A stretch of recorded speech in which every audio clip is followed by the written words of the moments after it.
Chapter 28 of Holes. After 20 years, Kate Barlow turned to Green Lake. It was a place where nobody would ever find her, a ghost town on a ghost lake. The peach trees had all died, but there were a couple of small oak trees still growing by an old abandoned cabin. The cabin used to be on the eastern shore of the lake. Now, the edge of the lake was over 5 miles away, and it was little more than a small pond full of dirty water. She lived in a cabin. Sometimes she could hear Sam's voice echoing across the emptiness. "Onions! Sweet, fresh onions!" She knew she was crazy. She knew she'd been crazy for the last 20 years. "Oh, Sam," she would say, speaking into the vast emptiness. "I know it is hot, but I feel so very cold. My hands are cold, my feet are cold, my face is cold, my heart is cold." And sometimes she would hear him say, "I can fix that." And she'd feel his warm arm across her shoulders. She'd been living in the cabin about 3 months when she was awakened one morning by someone kicking open the cabin door. She opened her eyes to see the blurry end of a rifle 2 inches from her nose. She could smell Trout Walker's dirty feet. "You've got exactly 10 seconds to tell me where you've hidden your loot," said Trout, "or else I'll blow your head off." She yawned. A red-headed woman was there with Trout. Kate could see her rummaging through the cabin, dumping drawers and knocking things from the shelves of cabinets.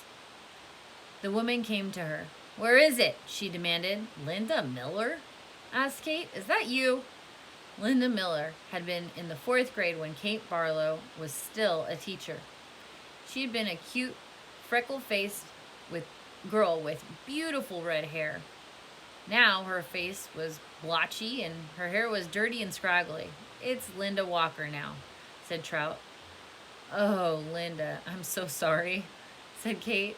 Trout jabbed her throat with a rifle. "Where is the loot?" "There's no loot," said Kate. "Don't give me that," shouted Trout. "You've robbed every bank from here to Houston." "You better tell him," said Linda. "We're desperate." "You married him for his money, didn't you?" asked Kate.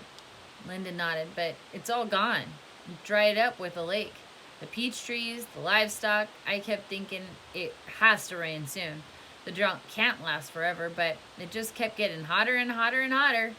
Her eyes fixed on the shovel, which was leaning up against the fireplace. "She's buried it," she declared. "I don't know what you're talking about," said Kate. There was a loud blast as Trout fired his rifle just above her head. The window behind her shattered. "Where is it buried?" he demanded. "Go ahead and kill me, Trout," said Kate. "But I sure hope you like to dig, because you're going to be digging for a long time. It's a big, vast wasteland out there. You and your children and their children can dig for the next 100 years, and you'll never find it." Linda grabbed Kate's hair and jerked her head back. "Oh, we're not going to kill you," she said, "but by the time we're finished with you, you're going to wish you were dead." "I've been wishing I was dead for the last 20 years, said Kate. They dragged her out of bed and pushed her outside. She wore blue silk pajamas, and her turquoise-studded black boots remained beside her bed. They loosely tied her legs together so she could walk, but she couldn't run. They made her walk barefoot on the hot ground. They wouldn't let her stop walking. "Not until you take us to the loot," said Trout. Linda hit Kate on the back of her legs with the shovel. "You're going to take us to it sooner or later, so you might as well make it sooner." She walked one way and then the other until her feet were black and blistered. Whenever she stopped, Linda whacked her with the shovel. "I'm losing my patience," warned Trout. She felt the shovel jab into her back and she fell onto the dirt. "Get up," ordered Linda. Kate struggled to her feet.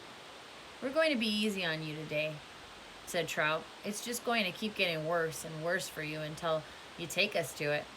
"Look out!" shouted Linda. A lizard leaped toward them. Kate could see its big red eyes.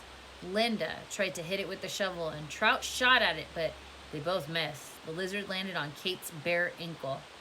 Its sharp black teeth bit into her leg. Its white tongue lapped up the droplets of blood that leaked out of the wound. Kate smiled. There was nothing they could do anymore. "Start digging," she said. Where is it? Linda screeched. Where'd you bury it? Trout demanded. Kate Barlow died, laughing.